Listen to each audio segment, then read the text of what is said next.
오늘도 거룩한 주일 맞아 주님 전에 나오신 여러분 환영하고 축복합니다. 우리 좌우에 계신 분들과 이렇게 인사하겠습니다. 오늘도 기쁨과 감사함으로 예배합시다. 아멘. 오늘도 주시는 말씀 통해 많은 은혜 받으시는 여러분 되시기를 소망합니다. 오래전에 제가 청년부 활동을 열심히 하던 어느 여름날이었습니다. 주일 오후에 교회 청년들과 함께 바다에서 물놀이를 신나게 했습니다. 바닷가 물놀이 많이 했어요. 그리고는 이제 물놀이를 마치고 저녁 예배 드리기 전에 씻으려고 집으로 돌아오는 길이었습니다. 집도 바닷가에 있고 교회도 바닷가에 있으니까 그냥 물놀이하고 젖은 몸, 벗은 몸 그대로 그냥 걸어서 가는 거예요.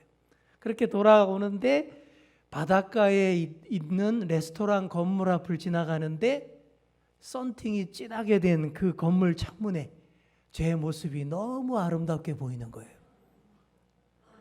그 파릇파릇하고 자신감 넘치던 20대 중반. 그리고 그때 제가 이 보디빌딩에 심취해서 열심히 운동을 하고 몸 만들고 있던 때였기 때문입니다. 온몸에 군살 하나 없었고 아주 근육이 균형 잡히게 아주 이쁘게 멋있게 날렵하게 자리 잡고 있던 중이라 그 레스토랑 창문에 내 벗은 상체를 비춰보면서 온갖 포즈를 취하면서 아주 자랑스러워하고 있었습니다. 한참 그러고 있는데 뒤따라오던 여청년들이 그러는 거예요. 그 여청년 중에 우리 아내도 있었습니다. 그러는 거예요. 아니 오빠 왜 그래? 레스토랑 안에 손님들 많은데. 그 순간 깜짝 놀랐어요. 맞다. 이 썬팅이 진해서 내부가 하나도 안 보이니까 그냥 내 몸만 비춰보면서 그냥 별짓을 다 하고 있었던 거예요. 그러니까 안에 있던 손님들이 얼마나 당황했을까요? 얼마나 또 웃기게 비웃었을까요? 얼마나 창피하던지요. 깨달은 순간 샘물에 비친 자기 모습에 취해서 샘가에서 말라 죽었다는 그리스 신화의 주인공 나르시소스가 바로 이렇게 강한 자기 몸에 대한 애착과 그 외모에 망해가는 그런 모습이 아닐까 그런 생각을 해봤습니다. 옛날부터 사람의 건강한 육체를 아름답게 숭상하는 그런 전통이 있었고 요즘은 어느 때보다 더 한 것 같습니다. 더 건강미를 강조하는 그런 대회도 많고 머슬마니아 이런 대회들도 성행하고 있어요. 수많은 젊은 선남 선녀들이 자기 몸을 아름답게 가꾸고 그런 대회에 열심으로 출전합니다. 외모가 되고 몸매만 탁월해도 요즘은 많은 돈을 벌 수 있고 성공적으로 살 수 있는 그런 시절이 되었습니다. 보면 다들 멋있어요. 다들 너무 아름답고 건강해 보이고 아름다워 보입니다. 자기 몸을 아름답게 가꾸고 자랑스러워하는 모습 너무나 좋은 모습이 맞습니다. 점점 더 많은 사람들이 몸으로 말하고 몸으로 느끼고 또 몸으로 표현하는데 익숙해지고 있는 그런 시대입니다. 자, 그런데 문제는 이 건강하고 멋진 몸 안에 거하는 그 영혼이 어떠냐라는 문제예요. 그 안에 있는 정신과 마음이 문제인 거예요. 몸을 지배하고 움직이는 우리의 영혼이 아름답지 못하다면 몸의 아름다움도 오래가지 못하고 빛이 바랄 수밖에 없습니다. 디모데전서 4장 8절 말씀 우리 화면 보면서 함께 읽어보겠습니다. 시작. 육체의 연단은 약간의 유익이 있으나 경건은 범사에 유익하니 금생과 내생의 약속이 있느니라. 아멘. 여기 보시면 육체의 연단, 육체의 단련, 훈련은 분명히 유익이 있습니다. 자, 그런데 뭐라고 돼 있어요? 약간의 유익이 있다라고 말하고 있어요. 반면에 경건, 영혼의 훈련, 단련은 범사에 유익하다라고 말하고 있어요. 아주 유익해서 지금 삶뿐 아니라 앞으로 있을 영원한 생명에도 아주 중요하다. 이렇게 말하고 있습니다. 경건의 훈련이 잘 되어야 아름답고 멋진 몸도 더 힘을 발휘할 수 있어요. 더 활약할 수 있습니다. 우리 하나님이 우리에게 바라시는 것도 바로 이런 거예요. 그러나 참으로 안타깝게도 많은 현대인들이 겉에 몸에만 투자를 하고 자기 내면을 별로 가꾸지 않습니다. 몸 쓰는 데는 아주 능해요. 몸으로 잘 일하고 느끼고 표현하는 것은 참 잘하는데 그 내면이 아름답지 못해서 유혹에 쉽게 넘어가고 방종하고 그 훌륭하고 멋지고 아름다운 몸으로 죄 짓고 타락하는데 사용하고 있더라라는 얘기입니다. 스포츠 스타라든지 모델이라든지 연예인들처럼 자기 몸이 재산이고 몸을 주로 사용하시는 분들은 특히 더 조심을 해야 돼요. 예체능 하시는 분들은 특히 조심하셔야 됩니다. 육체와 어울리는 아름다운 영혼, 경건이 뒷받침되지 않으면 그냥 몸으로 다 때우는 인생이 되고 말아요. 몸으로 다 때우고 살면 어떻게 될까요? 영혼은 더 피폐해져 가고 그리고 그 믿었던 몸마저 오래 못 가서 망가지고 맙니다. 자, 우리 옆에 계신 분께 이렇게 말해 주겠습니다. 몸으로 다 때우지 맙시다. 아멘. 자, 오늘 본문의 주인공 삼손이 바로 그런 사람이에요. 몸으로 사는 사람, 몸으로 다 때우며 살았던 사람이에요. 사실 저는 어릴 적에 이 삼손을 되게 좋아했어요. 어릴 적 옛날 영화 보면 삼손이 얼마나 멋있게 나와요. 잘생기고 키 크고 몸 좋고 힘세고 그런 남자가 철없고 어린 시절에는 최고의 우상인 게 맞는 거예요. 너무 멋지게 봤습니다. 하지만 삼손은 이렇게 말할 수밖에 없는 사사입니다. 지금껏 이런 사사는 없었다. 왜 그렇습니까? 참으로 특이한 사사고 이상한 사사고 이런 사사가 다른 사사 중에는 없습니다. 그리고 삼손 이야기가 사사기에서 분량도 제일 많습니다. 제일 많이 나와요. 뭐 다 잘하고 멋지고 훌륭해서가 아닙니다. 워낙 특이하고 이상하고 사사답지 않아서 방송 분량이 많이 나와서 그래서 이렇게 분량도 많게 나오는 것이죠. 그래서 앞으로 몇 주간 삼손 이야기를 묵상할 텐데 몸으로 살았던 삼손의 삶에서 하나님께서 내게 주시고자 하는 메시지가 무엇인지 여러분 잘 배울 수 있는 그런 저와 여러분 다 되시기를 소망합니다. 소사사 시대 수십 년간을 비교적 평화와 안정 속에 이스라엘이 잘 보냈습니다. 비교적 조용하게 잘 지냈어요. 그러다가 다시 또 정신을 못 차리고 우상 숭배를 하게 되었고 이번에는 블레셋 사람들의 손에 압제를 당하게 됩니다. 이 블레셋이 문제의 민족입니다. 이스라엘과의 영원한 숙적 라이벌이라고 할 수 있죠.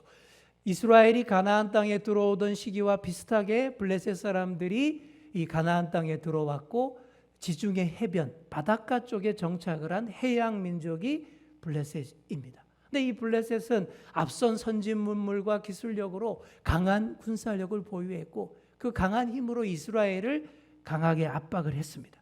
그래서 그 힘과 폭력 앞에 이스라엘이 무너졌고 40년간 압제를 당하게 되었어요. 자, 바로 이런 시절에 하나님께서 세우신 사사가 바로 삼손이었습니다. 삼손은 태어나기 전, 심지어 잉태되기도 전에 선택된 유일한 사사입니다. 지금까지 어떠한 사사도 출생 얘기가 안 나오잖아요. 탄생시나 이런 게 없어요. 그런데 삼손은 있습니다. 출생 전부터 택함받은 경우가 이 삼손이 유일무이해요.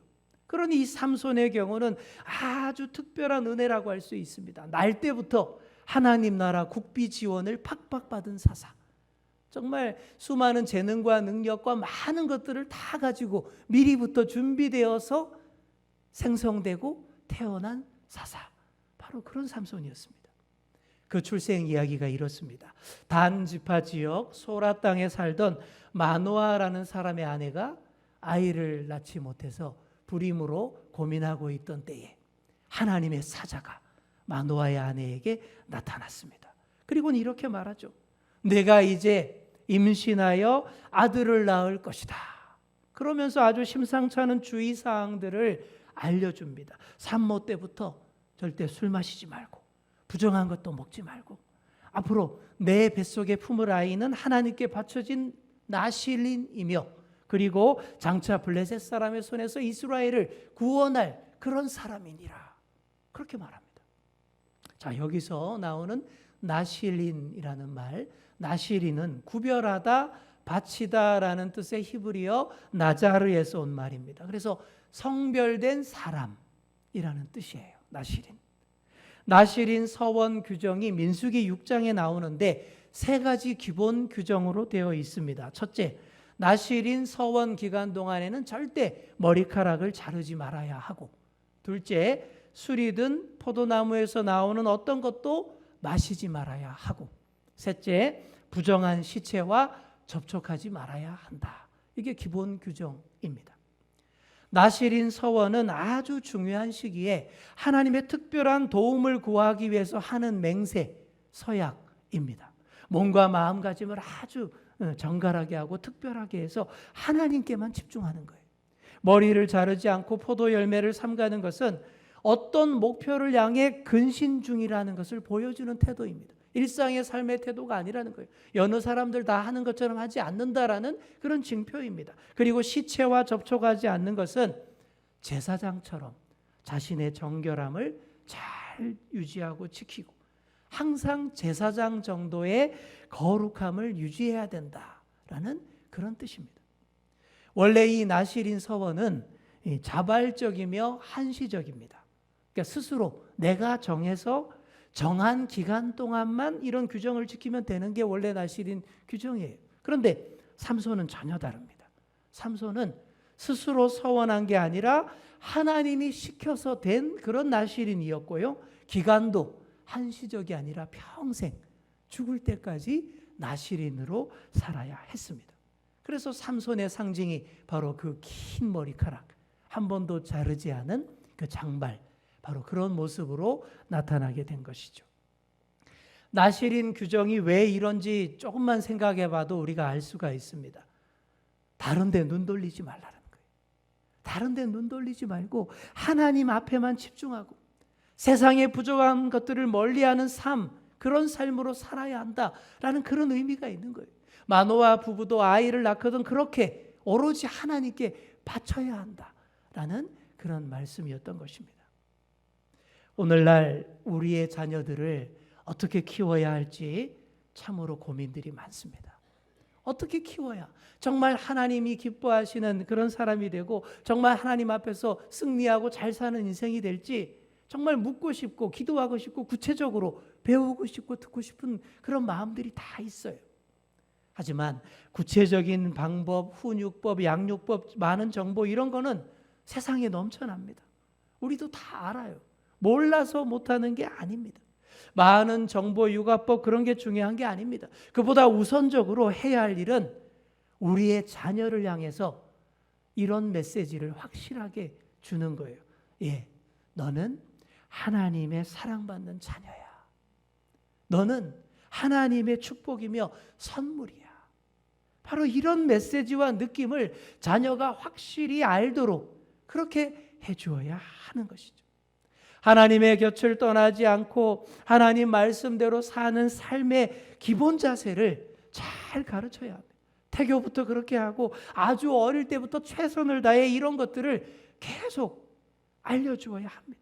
여기까지가 바로 부모가 할 일, 자녀에게 부모가 할 일입니다. 그 다음은 자녀 스스로가 판단, 선택하고 또 우리 하나님이 알아서 하실 일인 것이죠. 자, 우리 옆에 계신 분께 이렇게 말해 주겠습니다. 하나님 사랑부터 가르치고 하나님께 맡깁시다. 아멘. 그렇게 하면 된다라는 거죠. 제일 중요한 게 그거예요. 하나님 사랑. 너는 하나님의 선물이고 우리 가정에 주신 하나님의 축복이야. 이걸 확실하게 알게 해주는, 그리고 하나님께 맡기는 거예요. 마노아 부부가 그렇게 잘했습니다. 태교도 시키는 대로 잘해서 튼튼한 남자아이를 낳았고 그 이름을 삼손이라고 이름을 지었습니다. 그리고 아이가 커가는데 범상치가 않아요. 힘이 천하장사입니다. 하나님이 팍팍 밀어주시니 강하고 멋있게 자라납니다. 게다가 초창기에는 그의 튼튼한 몸을 하나님의 영이 움직여서 하나님의 뜻대로 움직여 가셨습니다. 자, 여기까지는 너무 좋았어요. 참 잘 되고 있었습니다. 삼손은 부모도 잘 만났고 하나님이 팍팍 밀어준 사람이었어요. 그런데 성장하면서 문제가 생깁니다. 그 강하고 튼튼한 몸을 삼손이 더 하나님께 맡기지 않고 그 강하고 튼튼한 몸을 자기 생각대로 지배하기 시작했을 때에 문제가 생깁니다. 삼손이 성장하면서 점점 더 통제가 안 돼요. 자기의 강한 힘을 믿고 날뛰게 됩니다. 근데 이해가 되는 측면도 좀 있어요. 자기 스스로 나실인이라고 선택한 삶도 아니지 않습니까? 그렇게 태어나고 성장하다 보니 그것도 평생을 나실인이라고 하니 성장기 얼마나 답답하고 힘들었겠습니까? 나도 좀 어디 저기 가서 마음껏 놀고 싶고 뭐 한잔하고 싶고 그죠? 뭐 신나게 놀고 싶은데 묶여 있지 않습니까? 사춘기 때 혈기왕성한 10대 때 얼마나 힘들었겠어요. 게다가 남보다 훨씬 더 강한 힘을 가진 젊은이가 그 힘을 묶어 놓아야 한다라는 건 정말 훨씬 더 힘든 일이었을 겁니다. 하지만 바로 그렇기 때문에 하나님이 삼손을 평생 나실인으로 살게 하신 거예요. 왜요? 하나님이 주신 것이 너무 많기 때문입니다. 남들보다 우월한 몸과 힘을 주셨기 때문에 그거 그냥 내버려 두고 마음대로 살게 하면 큰일 나는 거예요. 점점 더 자기 힘만 믿고 몸으로 다 때우는 인생이 되고 말 겁니다. 좋은 일, 큰 일은 못하게 되고 자기 욕망을 위해서 인생을 낭비하게 되고 폭력과 심각한 범죄 저지를 수도 있을 겁니다. 그래서 하나님이 안전장치, 안전벨트를 착 걸어두신 것이 바로 평생 나실인이었다라는 것이죠. 다 뜻이 있는 거예요. 이 삼손이 자기가 받은 많은 좋은 것들을 하나님의 뜻대로 안전장치로 잘 제어하고 잘 활용했더라면 정말 하나님이 기뻐하시는 위대한 사사가 될 수 있었을 거예요. 정말 큰일, 놀라운 능력들을 할 수 있었을 거예요. 하지만 장성한 삼손은 그 안전벨트를 스스로 풀어버렸습니다. 나 다 컸어. 나 머리 굵었어. 그렇게 되는 거죠. 그러면서 그 훌륭한 부모님의 가르침을 저버리게 됩니다. 부모의 말을 전혀 안 듣게 됩니다. 충동적이고 말을 듣지 않는다는 것, 이게 누구 얘기입니까? 당시 이스라엘 백성 전체를 가리키는 거예요. 그리고 오늘 우리를 가리키는 겁니다. 우리 얘기예요. 내 몸이 반응하고 꿈틀대는 것들, 내 하고 싶은 대로 다 하고 하나님 말씀에 귀 기울이지 않는 바로 그런 모습, 당시의 이스라엘의 모습, 그리고 오늘 우리의 모습인 거예요. 삼손이 점점 더 몸으로만 살게 됩니다. 점점 더 몸이 가는 대로 행동하고 자기가 가진 힘을 낭비합니다. 자기 눈에 좋다 싶으면 그냥 좌충우돌 달려들어서 차지하고 쟁취해 버립니다. 그 가운데 결혼 문제도 있었어요. 삼손이 결혼도 숙적 블레셋 여인과 하려고 합니다. 블레셋 지역 딥나에서 본 블레셋 여자를 내가 아내로 삼고 싶다라고 부모를 졸라댑니다. 아주 세속적이고 자유분방하고 음란한 블레셋의 여인이 매력적으로 보였나 봅니다. 말도 안 되는 이야기죠. 삼손이 사사로 부름받은 목적이 뭡니까? 바로 그 원수 블레셋의 손에서 이스라엘을 구원하기 위함 아닙니까? 근데 하필 이 블레셋 여자랑 결혼하겠다는 거예요. 당연히 부모가 반대합니다. 어디 이스라엘의 여자가 없어서 왜 블레셋 여자를 아내로 맞으려고 하느냐? 그래. 사사기 14장 4절을 보시면 삼손이 다 계획이 있어서 블레셋을 쳐부수려고 그랬다라는 그런 말씀의 뉘앙스의 말씀이 있는데 이 원문을 잘 찾아서 원문에서 읽어보시면 그렇지 않습니다. 이게 주어가 달라요. 삼손의 계획이 아니었고 하나님의 계획이었던 것이죠. 삼손은 그냥 지 좋아서 그 결혼을 밀어붙였던 겁니다. 하지만 삼손이 저지른 사랑을 하나님이 다 뒷수습을 하십니다. 삼손의 그 요란한 결혼 사건을 통해서 블레셋을 무찌르는 계기로 분위기로 조성을 하십니다. 삼손은 아무 계획 없이 저질렀지만 하나님은 그런 잘못된 선택도 합력하여 선을 이루고 이스라엘을 구원하시는 그런 과정으로 바로잡아 주신다라는 거예요. 여러분, 우리 하나님이 이런 분이십니다. 우리는 이기적 욕망으로 내 하고 싶은 대로 합니다. 자꾸 저지릅니다. 사고 칩니다. 그때마다 우리 하나님이 따라다니면서 아유 이놈아 하면서 이렇게 바로잡아서 합력하여 선한 길로 결과로 만들어주시는 바로 그런 분이 우리 하나님이시라는 거예요. 이 삼손 때문에 하나님이 무지 골치 아프셨을 것 같아요. 따라다니면서 뒷수습 해야 되는 거죠. 결국 삼손이 결혼을 결정하기 위해서 블레셋 지역 딥나로 내려가게 됩니다. 그때 삼손이 딥나의 포도원에 들어갔다라고 되어 있어요. 여러분, 이것도 나실인 규약 위반입니다. 아까 얘기했잖아요. 나실인은 포도주를 멀리하고 포도에서 나오는 포도 근처에도 가면 안 된다라고 말했지 않습니까? 근데 무시하고 그냥 하고 싶은 대로 하는 거예요. 포도밭에 들어갔어요. 거기서 뭘 만납니까? 젊은 사자를 만나게 됩니다. 그 유명한 사자와 맞짱 뜬 삼손 이야기. 어릴 때 아주 그냥 막 짜릿하게 봤던 그런 장면인 거죠. 보통 사람이 사자랑 마주치면 어떻게 됩니까? 꼼짝 못하고 얼어붙어서 그냥 잡아먹힐 수밖에 없죠. 근데 삼손은 이 사자랑 과감하게 레슬링 시합을 벌입니다. 맨손으로 사자와 싸우는 거예요. 그리고 이깁니다. 사람이 맨손으로 사자와 싸워서 이긴 경우는 이 삼손밖에 없어요. 아무리 찾아봐도 사자를 죽였다 그러고 찾아보면 무기가 있거나 몽둥이가 있거나 무기가 있는데 맨손으로 사자를 염소 새끼를 찢듯이 죽인 사람, 이 삼손이 유일무이한 사람인 거죠.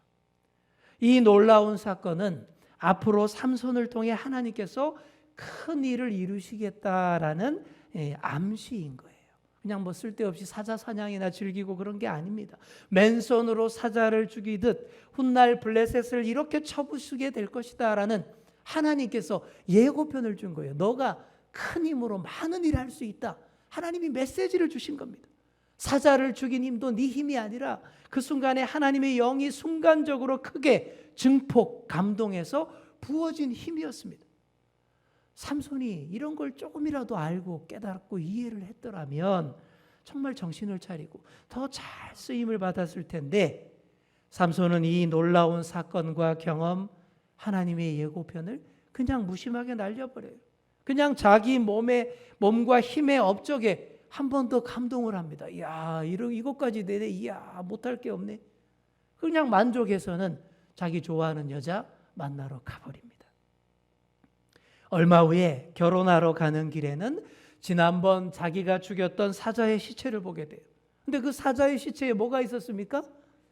벌떼가 집을 짓고 벌꿀이 생성이 된 거예요. 그걸 보고는 삼손이 그냥 그 꿀을 그냥 손으로 탁 떠서 먹습니다. 달고 너무 맛있는 거예요. 근데 여러분, 이것도 나실인 규약 위반입니다. 부정한 것, 죽은 시체랑 접촉하면 안 된다라고 했지 않습니까? 근데 이런 거 다 무시하고 사자의 시체를 만지고 그 시체에 생긴 꿀을 맛있다고 먹었다라는 것이죠. 이렇게 제 마음대로 다 합니다. 고삐 풀린 망아지로 계속 가고 있는 거예요. 그리고는 결혼잔치에서 블레셋 사람들과 어울려서 흥청망청 마시고 취합니다. 포도주를 멀리하고 포도 근처에도 가지 말라고 했는데 어울려서 그냥 독주까지 마구 마셔댔습니다. 그러다가 수수께끼 놀이하고 시비가 붙어서 블레셋 사람들 때려 죽이지 않습니까? 그 결혼도 곧 파탄나고 처가 식구들 다 죽게 만들지 않습니까? 보시면 삼손은 사자도 때려잡고 사람도 때려잡고 가족도 때려잡고 맙는 거예요. 이렇게 민족과 이웃을 다 힘들게 해요. 자신에게 허락된 재능과 능력을 함부로 낭비하고 마구 휘두르며 좌충우돌 그렇게 살았기 때문입니다. 그러지 말라고 하나님이 좋은 부모 밑에서 태어나게 하신 거예요. 그러지 말라고 모태 사사로 살게 하신 겁니다. 그러지 말라고 몸으로 막 살지 말라고 모태 나실인으로 구별하여서 평생을 그렇게 살게 한 거예요. 여러분, 모태신앙 많으시죠? 저도 4대째 모태신앙입니다. 이 참으로 큰 복이라고 생각할 수가 있어요. 근데 이런 큰 복과 은혜를 삼손처럼 스스로 걷어차 버리면 안 됩니다. 사랑하는 성도 여러분, 우리가 하나님 안에 거하는 나실인의 삶을 잘 관리해야 합니다. 하나님께서 특별히 구별하여서 내게 주신 그 귀한 은사들, 귀한 것들, 재능들 내가 어떻게 간직하고 관리하고 잘 사용하느냐에 따라서 우리의 인생의 삶이 결과가 크게 달라집니다. 몸의 흔들림에만 좌우되는 인생이 아니라 하나님께 구별하여서 바쳐지는 나실인 인생이 되셔야 됩니다. 그래야 몸으로만 사는 인생이 아니라 영으로 사는 인생이 되고 몸과 영이 균형을 이루는 아름답고 건강한 그런 삶이 될 수 있습니다. 자, 우리 마지막으로 옆에 계신 분께 이렇게 말해 주겠습니다. 몸만이 아니라 영으로 삽시다.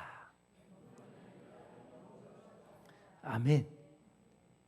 우리의 자녀들을 더 강하고 영감이 넘치고 실패하지 않는 그런 인생으로 키울 수 있는 그 유일한 방법도 다른 게 없어요. 하나님 앞에 바람직한 나실인이 되게 하는 것입니다. 하나님의 법과 말씀 아래에 잘 정돈된 인생으로 우리의 자녀들을 이렇게 모아주어야 돼요. 그래야 우리 아이들이 산만하게 흩어지지 않습니다. 몸으로만 살지 않고 영이신 하나님께 영으로 예배드리며 하나님을 영화롭게 하는 더 멋진 인생의 주인공이 될 수 있습니다. 우리 모두가 그렇게 영이신 하나님 앞에 바르게 예배하며 우리의 몸과 영을 다 바쳐 하나님을 사랑하고 우리의 마음과 뜻을 다하여 하나님과 이웃을 섬기는 그런 복된 인생 다 되시기를 간절히 축원합니다. 기도하겠습니다. 사랑의 주님, 아무쪼록 우리 인생이 삼손처럼 낭비하는 인생 되지 않기를 원합니다. 하나님이 우리에게 주신 귀한 것들, 맡겨주신 능력과 재능들을 잘못된 일에 사용하며 자랑하며 내 몸이 느끼고 좋아하는 대로만 달려가지 않도록 주님께서 꼭 붙잡아 주옵소서. 오로지 하나님께 구별하여 바치는 나실인의 삶을 우리 일상 가운데서 구현할 수 있도록 도와주옵소서. 그리하여 우리가 연약한 우리의 육신 몸으로만 사는 인생 되지 않게 하시고 영이신 주님께 영으로 예배할 줄 아는, 영으로 호흡하고 더 많은 일을 하는 귀한 인생 다 되게 하여 주옵소서. 감사드리며 예수님의 이름으로 기도드립니다. 아멘.